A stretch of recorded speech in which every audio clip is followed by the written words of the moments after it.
Hey everybody, it's me, Report of the Week. Welcome to another Minecraft review.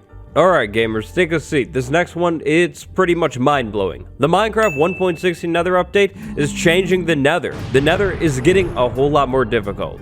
Of course, once 1.16 drops, you're probably going to want to slide into the Nether and check it out. But wait, don't do it. Before sliding into the 1.16 Nether, you should definitely gear up because things are heating up inside of the Nether. That gear is the focus of today's video. In today's video, we're going to talk about 5 things that will help you out big time in the 1.16 Nether. If you enjoy today's video, you already know what to do to the like button. If you haven't subscribed yet, it's time to change that. Hit that bell as well, and down in the comments below, drop one more thing that you think every elite should have when going into the 1.16 Nether. Alright, if what I said in the intro didn't shock you, this next one will definitely get you. Minecraft 1.16 Nether, it's dangerous. The first thing that you should definitely have on you when you go to the Nether for the very first time and for every other time is a Flint and Steel. Yes, a Minecraft Flint and Steel. Okay, so the Flint and Steel, it's nothing new, nothing exciting, not even cool at all, but it definitely is something that you'll need to have with you, especially when you go into the Nether for the first time in 1.16. If you get really unlucky and get dropped right into a Soul Sand Valley biome, there's a pretty good chance you're going to find a ghast like pretty much right away. Right now, I'm actually getting really lucky. This is one of the rare times where there's actually peace, which is really, okay, never mind about the peace part. The point that I'm making here is your Nether portal isn't invincible. It can get unlit. If you don't have a Flint and Steel, getting back out of the Nether is going to get a whole lot more difficult. The Flint and Steel has always been something that you should bring with you when going into the Nether, and in 1.16, that's not changing at all. I promise, the other things in today's video are a whole lot more interesting, but definitely don't forget your Flint and Steel. It might be one of the most important things to bring. Soul Sand Valley biome. The Soul Sand Valley biome is one of the newest biomes coming to Minecraft in the 1.16 Nether update. The Soul Sand Valley biome is also probably the most dangerous biome coming in the Nether update. This biome is all about range, and it's all about slowness, unfortunately. So if the name didn't make it obvious enough, there's a lot of Soul Sand in the Soul Sand Valley biome. Soul Sand slows you down. In the Soul Sand Valley, you'll find ghasts and skeletons spawning. If your Soul Sand Valley is located next to a biome where piglins can spawn, you'll also probably end up finding piglins in your Soul Sand Valley. What do all of these mobs have in common? Well, all of these mobs use ranged combat as their preferred method of combat. When you have mobs that attack you from far away and you pair it with Soul Sand, a block that slows you down, up-close combat isn't really going to work very well. To help deal with the Soul Sand Valley biome, I highly recommend going into this place with a stacked bow. So take a look at this bow right here. It's our boy Walter, Infinity Power 5 Unbreaking 3. A bow like this is going to be perfect for the Soul Sand Valley. A stacked bow like our boy Walter will make dealing with the hostile mobs inside of the Soul Sand Valley and surviving the biome in general a whole lot easier. Without a decent ranged weapon, the Soul Sand Valley biome is going to be a nightmare. Your best tactic is going to literally just be running away from everything. Don't try and do combat up close in the Soul Sand Valley biome, especially if you're taking on more than one mob. It's just a bad idea, at least until you get the soul speed enchantment. And of course, a bow is always just going to come in handy in the Nether. It's not only useful in the Soul Sand Valley biome. Some of the other new Nether update mobs are definitely best dealt with at a distance. The second thing that you'll definitely want to have when heading into the Nether, a bow that is at least decent. But of course, the Soul Sand Valley biome isn't the only dangerous biome coming to Minecraft in the Nether update. Every single new biome is actually pretty dangerous. So here we are in the Crimson Forest. The Crimson Forest is the home of 2 brand new mobs. Coincidentally, both of these 2 brand new mobs, they don't like you very much. At least not initially. Inside of the Crimson Forest biome, you'll probably end up running into piglins and hoglins. Now, both of these creatures are related to the pig, but that's unimportant. The thing that you actually need to know, both of these creatures are strong. You don't want to mess with them. To help deal with the aggressive mobs located inside of the Crimson Forest biome and all of the other new Nether update biomes, you're definitely going to want to have some good armor. Bonus points if that armor includes a piece of gold armor. Now, thankfully, you only need 1 piece of gold armor for this to work. The rest of the armor, though, it should be pretty stacked because hoglins are very strong. So at this point, I'm sure you've heard about this, but if you're wearing a piece of gold armor, piglins, they're actually cool with you. As soon as you take off that gold armor, though, they don't like you, so you're going to want to keep that gold armor on. Generally, if you don't mess with the piglins in this biome, they won't mess with you. The hoglins, though, that's a completely different story. both baby and adult hoglins will attack you on sight. And the adult hoglins, those are things that you're definitely going to want to watch out for. They will throw you, and if you don't have armor, they'll deal a lot of damage to you as well. Even if you have armor, you'll probably take quite a hit from the adult hoglin. The armor that I recommend having is at least a full set of iron armor before sliding into the nether. You don't necessarily need this stacked diamond armor, but if you can get this before going into the Crimson Forest biome and checking it out, then you're going to be way better off. The baby hoglins, they're pretty easy to deal with. Hit them a couple times and they should run away. But the adult hoglins, if you're not ready for a fight, you're probably better off just running away. Thankfully, adult hoglins are quite large in size, which means you can actually run into a small space and they won't be able to get you. You'll be safe. If we build something like this right here, we're actually going to be safe from the adult hoglins. They can't figure it out.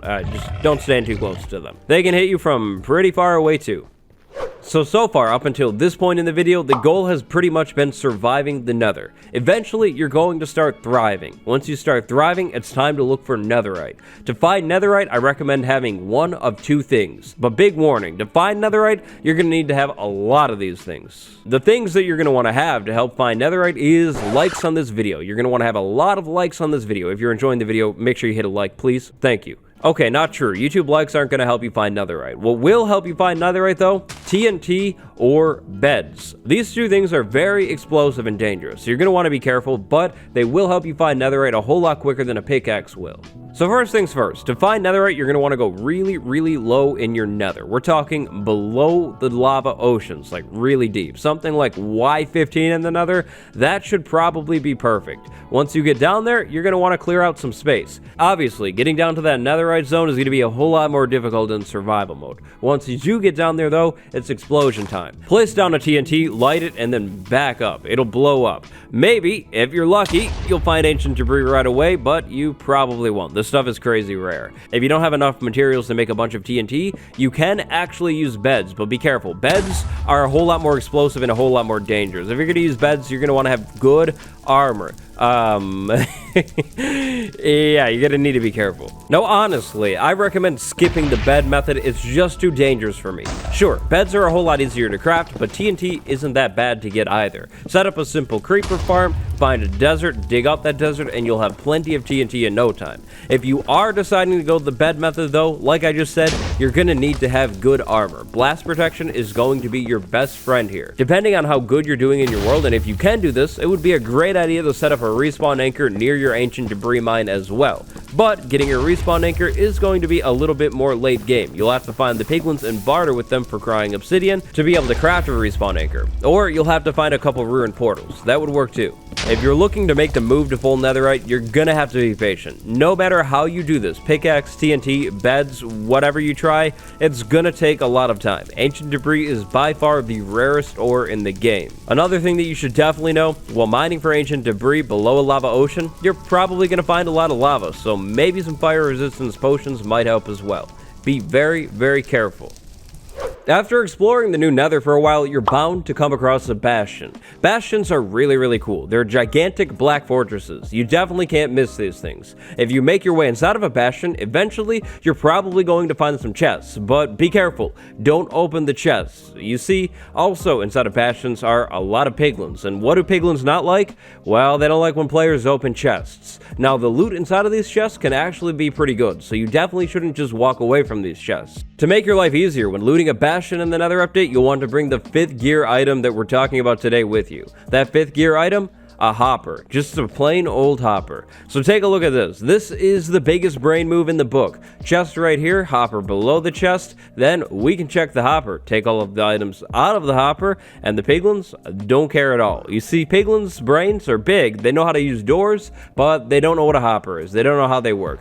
The piglins over there will never know what I'm doing to this chest. Now, it's very important that you don't mess with the chest. Don't open the chest. Don't break the chest. Don't do anything to the chest. Don't touch it at all. Just place a hopper below it and be patient. Take the items out of the hopper. If you want to speed things up a little bit, you can bring 2 hoppers, but don't bother bringing a shulker box or bringing an ender chest, at least to the inside of the bastion. Piglins don't like it when you open those things too. They're very picky. Now take a look at this. Boom. A soul speed 3 right there. Reason number 1 as to why you don't want to pass this loot up. We can swap these boots for those ones, and now we'll move really quick in the Soul Sand Valley biome. Soul speed 3, really cool enchantment. You definitely won't want to pass upon the loot that can be found inside of bastions. But you'll also probably not want to anger the piglins. Angering the piglins will make your life a whole lot more difficult. Be smart, bring a hopper, and if you're lucky, you'll have that brand new pig step disc in no time.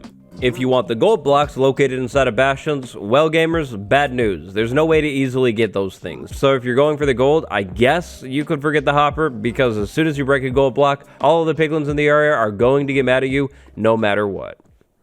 And so that is going to be, wait, what's that? Did somebody say bonus tool? Okay, it looks like it's time for a bonus tool. There's another thing that will be really useful to you in the nether in the 1.16 nether update. This tool has to do with the ores located in the nether. So take a look at that. Take a look at this. Take a look at that right there. This stuff, it's old. These two things are new. This pickaxe right here is going to be an absolute beast when it comes to these blocks right here. The pickaxe, what is it? Well, it's enchanted. What enchantment does it have? Of course, the Fortune 3 enchantment. If you can get a pickaxe with a Fortune 3 enchantment, that pickaxe should definitely come with you to the nether. There are lots of new ores that can be mined in the nether, and fortunately, all of these ores can be fortune. So bringing a Fortune 3 pickaxe would be a serious big brain move. And don't waste these ores. If you can make it a priority to get a Fortune 3 pickaxe, then that's a big brain move. Fortune 3 is the way to go in the Minecraft 1.16 nether. Easy.